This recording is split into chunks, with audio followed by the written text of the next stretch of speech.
ወደኔና ወደኔ የህይወት ደጋፊ የፍቅር ወንጌል ለተወለዱና ላልተወለዱ ህይወቶች ይመለሱ። In nomine Patris et Filii et Spiritus Sancti. Amen. Laudetur Jesus Christus. ህይወት ሁሉ የኔ ነው ይላል እግዚአብሔር እና ማንም ሰው በፈቃደኝነት የሰውን ህይወት ሊያጠፋ ወይም ጥፋት ሊፈቅድ አይችልም። ቁጣዬንና ፍርዴን ሳይጋፈጥመው በቀል የኔ ነው። ወንድሞቼ እና እህቶቼ እንድትታለሉ አትፍቀዱ።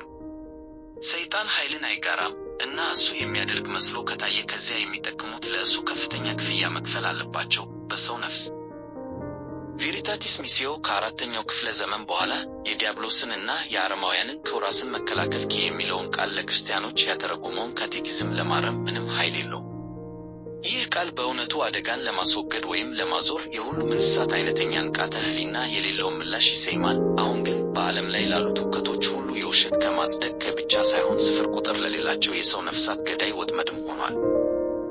የሆነ ሆኖ በኢየሱስ እርዳታ ይህን የጥቃት ጽንሰ ሐሳብ ውድቅ ለማድረግ እና ለእርሱ መታዘዝን የመምረጥ ኃይል ይኖርዎታል። ምንም እንኳን ምቹ ሕይወትዎን እንደኩ ለዘመናዊው ህብረተሰብ ስጋት ከማጣት ማለት ቢሆንም በአመፅ ላይ የተገነባና የሚደግፍ ቢሆንም የኢየሱስ ቅዱስ ልብና የድንግል ማርያም ንጹሕ ልብ ይባርከንና ይጠብቀን።